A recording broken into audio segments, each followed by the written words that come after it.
All right, welcome back. It's Two Plain Sports, episode 7. We've got some pretty interesting stuff to talk about. We're going to focus a lot on college recruiting. We've got the softball World Series coming up, and we're going to recap some of what happened in this weekend's Bedlam Series. I guess to start off, we're going to go with some bad news, some unfortunate news we heard earlier today. Bryce Thompson, his recruiting is coming to an end. He's going to announce his commitment tomorrow, May 13th. So around mid-afternoon. I guess, Brum, you had a lot of good information. Do you want to go over that? Yeah, so I mean, with Oklahoma basketball, yeah, we got to commit today. But one of our big targets, Bryce Thompson, out of Tulsa, KU transfer. It's looking like OU's not in the race anymore. It's looking like more of an Oklahoma State and Tulsa, the Tulsa Hurricanes kind of race. But my gut's telling me Oklahoma State. In the very beginning, I thought Bryce Thompson was going to go to Oklahoma State, and then the last time we talked about it, I thought it was going to be OU. But from what I'm reading now, it's looking like it's going to be Oklahoma State. So, which is unfortunate. He would have definitely added another dynamic to our backcourt and would have helped us out quite a bit. Originally it seemed like his recruitment was going to come to an end earlier this month, but I think Oklahoma State with Mike Boynton jumped in and maybe swayed his decision a little bit, and it looks like it's going to end up doing, all his work's going to pay off for Oklahoma State. But that's all I've got. Brandon, do you have anything to add with the Bryce Thompson deal? It's unfortunate, but not a whole lot. Maybe he'll shock the world, and we'll come to Oklahoma tomorrow. It's still all speculation. The kid has not made a decision. It is looking bad, according to what you read earlier on 247 and things of that nature. But he hasn't decided yet. Maybe someone that he's friends with will text him tonight and be like, "Hey, don't be an idiot. You don't want to go there. Come to Norman. It's way better here anyway. It's more fun. It's just a better place, in my opinion." But that being said, if he does decide to go to Stillwater and be a Cowboy, it does hurt Oklahoma in the immediate future. But, this year is not a year we were going to compete for a national title anyway. Would have been nice to land him. Still would be nice to land him. But, I guess we'll see how it plays out. Yeah. And it is what it is. That's what happens. But I guess on a more positive note, we did pick up another transfer today. I will probably butcher this name. Akol Manween. I'm not sure. Maween. I'm not 100% sure, but from a little bit of research that I did on him, he was originally an Arkansas signee. Didn't end up working out for him and took the JUCO route. And he was the number 4 overall JUCO recruit, power forward. And he has a really close relationship with David Patrick, who's now the associate head coach and assistant for Porter Moser that he hired two weeks ago. Yeah. And he basically said it was a no-brainer when he saw Patrick leave Arkansas and went to Oklahoma. He seemed to like Porter Moser with he said a winning mentality and just has a good culture and things like that. So he had some good length, some size, and some rebounding that we lost this offseason. We still have one roster spot open. Jose, do you have anything to add on Akol and what you think we might be getting in him? Not really. I don't know too much about him. I think when I first saw that he committed and saw that he was an Arkansas signee, the first thing that came to mind was he probably came to OU because of the most recent assistant coach that was signed to the staff. So, and from what we did read a little bit of reading on before, that seemed to be the case. Seems like Porter's just trying to build an old school style team, big man, play from inside out. And hopefully he just gets the shooters around those big guys like Aiko and the Groves brother. Yeah, don't remember that guy's name either, but they're gonna be. It seems like those two are gonna be the centerpiece potentially, and those guards are just gonna be needed to really lock down all those high scoring guards around the country because we're kind of lacking in that at the moment. Yeah, basically he's looking for his next Cameron Crutwick, right? He needs one of them. But and then a couple things left on OU recruiting. Obviously, Trey Alexander, I believe we talked about him a little bit in depth a couple weeks ago when he announced his recruitment was open after he got released from his letter of intent to Auburn. Basically, it's kind of in a holding pattern. I think a lot of teams with this transfer portal right now are feeling things out, figuring out what they need, what they don't need, who would be their best option. It's a really weird and different scenario that college sports, at least college basketball, all the transferring, it seems to be putting people in tough spots and are having to really think about who they want to take and who they really want. And it seems like OU, with our one roster spot left, is going to wait and see what happens with. And then Jen Robinson, who we recruited out of high school, or in contact with after he's talking about transferring from Texas A&M. He did commit to Arkansas. So Musselman, he picked up a transfer to add to his team. He's been very active in this transfer period, but it'll be interesting to see. I think there's going to be more transfers that are going to enter into the portal come this summer. And I think Moser and their staff are just going to be flexible. And if someone stumbles into the transfer portal that no one really thought would, they might be there for the, to pick them up. And because a lot of teams might be filling up all their roster spots and won't have any scholarships left for any kids if they wait any longer. I don't know the deadline, but for some reason, I think it might be July 1st that they have to transfer by. So I'm not 100% sure, but I think it's in the next month or two.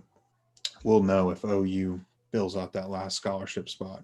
Well, hopefully we can get an answer to that sooner rather than later, so that we can start, either getting hyped around the team or setting proper expectations for what we can expect for the Sooner basketball team and Porter's. I like to think they'll fill it. I hope they wouldn't go into a season with just an empty roster spot, an empty scholarship, but. If you look at if they are going to play the waiting game, as we suggested, if we don't get Bryce Thompson and we don't get, these other big names that we talked about weeks ago, you look at the team that is right now. Obviously, the kid we landed today, 6'10", 205. Ethan Shagwell from SMU, we just got a couple of weeks ago, 6'9", something. Like you said earlier, Hose, maybe we are building kind of that old school kind of roster, tough-minded, play good defense. Because if you look at Elijah Harkless is one of the better on-guard defenders, perimeter defenders in college basketball. You added Goldwire from Duke, who was first team all defense in the ACC or second team, something. Either way, a phenomenal defender. Maybe this team is, instead of just trying to outscore people, we're just going to put a bunch of big dudes in their middle, block shots, get rebounds, and we're going to try to slow games down. And instead of winning games 91-87 or something, maybe maybe the plan that the OU wants to do is win 61-54. Yeah, something like that. Let's slow it down. Let's definitely see what happens. OU fans are going to learn a lot about the strategy in basketball, and not just running up and down and getting an open shot. But we had some good news and some bad news there. But to get to some brighter spots. Last weekend, we had the Bedlam Series for OU softball. OU came up victorious after losing on Friday in an unfortunate game, but they obviously are the best team in the country, and they weren't going to let one loss get to them. They turned it around for Saturday and Sunday to complete the series win and remind the Cowgirls over there that they don't have shit on the Sooners. I agree. So. That is sorry, Brum. You can go ahead. Go ahead, man. Sorry. No. All I was going to say is it was just a high-scoring affair, and it was interesting to watch. So. I was going to say the same thing, kind of. I was going to say, OU obviously winning that series is good. You love beating up on them anytime you can, especially winning a Big 12 championship on their turf. That always feels a little better. But as far as with as good as OU softball is, if you're trying to look up maybe a spot of concern going forward is pitching. I would say the starting pitching there. It's kind of similar with the baseball team. Obviously, baseball's not half as good as we are in softball, but the bats in softball are going to put up runs. It's a no-brainer. They're going to score a lot of runs. Pitching Sunday, the game Sunday. If you watch that one, you're up 9-1 going into the bottom of the third. And you give up 6 runs. That's the game that we probably should have run ruled on. But obviously, great to win. At the end of the day, they won. They did what winners do. They kept the number 1 spot. They won their 9th straight Big 12 championship, or regular season Big 12 championship at least. Looking forward to the Big 12 tournament this weekend. So overall, good weekend. You love to see it. You love to see them win. Pitching, like I said, if I'm going to nitpick them because they are so talented, that's got to be the only area I saw that is a little bit concerning. Yeah, and it was really starting pitching, and really the MVP, in my opinion, of that series was the freshman pitcher Nicole May. She got put in a lot of tough situations, and bailed the Sooners out pretty good to end up winning the series. I mean, I know Saturday and Sunday. Yeah, I remember Sunday. I mean, they brought her in, and I mean it was tough, and she pitched right through, and especially for a freshman to do that, I mean, it just goes to show the depth of the team. Who's the center fielder? Coleman is her. It's Billy. It's Billy Bowman's girlfriend. Something Coleman. I think it's Jada Coleman. Yeah. She's a freshman too, and how good was she all series long? Yeah, which you want to talk about a power couple right there. That's pretty impressive. So, pretty talented. Yeah. So, I mean, it's going to be exciting to watch. I know we open up, the round robin opens up on Friday. We play against Baylor, and then play Tech. And obviously we didn't lose a regular season game against them. We only lost to Oklahoma State once and Georgia once all year. I mean, I see us taking care of business probably pretty comfortably in the first 2 games. It's 3 games to win, and that's all we need to do. And I'd like to think we'll take care of the first 2 for sure, and then most likely meet the Cowgirls again for, a Big 12 tournament title on the line on Saturday. Is it? I believe they'll play on Saturday at 3. Yeah. So I'd like to think we're going to see OSU there. OSU plays Texas on Friday, and then at 11 in the morning, and then Iowa State is Friday evening. I would imagine they're going to take care of business as well. I mean, they're playing extremely well, and Texas is the only team that you think maybe could, maybe catch them in the slip-up game. I mean, Texas is still 38-9. They still had a pretty darn good Big 12 conference record. I'm pretty sure Oklahoma State might have. I think they won most of their games against them. So I think you're right. I definitely think you're right. I think it's going to be a Bedlam rematch there in the Big 12 championship. But Texas could. I mean, it's the tournament time. They could catch them slipping. Game. That's all. Yeah, exactly. And Texas is not a slouch. So we'll see. We'll see how that one plays. Sounds like we expect either a Bedlam rematch or a Red River rivalry to come up at the to finish the Big 12 championship this year. Be shocked if it's any other teams. It would be very surprising. Before we wrap up this episode, do you guys have any final thoughts? Anything you want to say before we head out here? Well, I mean, really all I was going to say is OU baseball, OU, OSU, they just played. I mean, we dropped a game against them. We went 2-3 against them this series or this season. Not too bad. I don't know. The Big 12 or our baseball team is so up and down with our starting pitching. That's the bullpen's great. It's just starting pitching. We just can't. We just if they can figure that out. I mean, that game against Oklahoma State yesterday, whatever. Your starting pitcher immediately loads the bases, gets yanked from the game. We end up walking in a run. Then later in the game, the fourth inning is kind of where they pulled ahead. Mm-hmm. That game started with an error. Or that inning started with an error. It went right to Saragossa. He picked it up, bobbled it, threw it to nowhere. It didn't even throw it. There was no play. So they reached. Then they end up loading the bases that inning. We walk into. Then I think they hit 2. I mean, I think they had 5 or 6 run inning. The walks destroyed the Sooners in that game, and you can't just walk the bases loaded. Yep. You're not gonna beat anybody good doing that.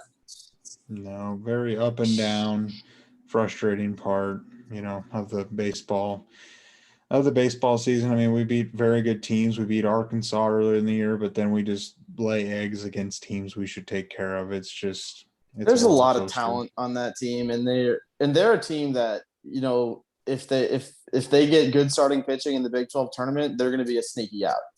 You know what I mean? They're not a team that anybody, I don't think, expects to do much. But if they can get a starter, go 6 or 7, give up 1 run, 2 runs, they're a sneaky out. Yeah, it'll be interesting to see, but really, I mean, that's all I've got. I mean, we're now in the middle of May. We've got some OU softball this weekend, and we've got the softball tournament, Women's College World Series, and then Big 12 baseball tournament coming up, and then the College World Series coming up in June. And it'll be fun to watch, but kind of in a dead zone right now as far as football goes. But keeping tabs on the other couple sports. Yeah, and we'll always make sure to keep up with recruiting and make sure we're reporting that either here or on Twitter. So make sure you'll follow us at 2 Plain Sports. Go like our Facebook page, also 2 Plain Sports. And as always, leave a like, subscribe, let us know what you think. We want to make sure that we're getting better and actually giving you the content that you want to hear about the Sooners. Without further ado, this is the end of the episode. And we'll see you guys next week.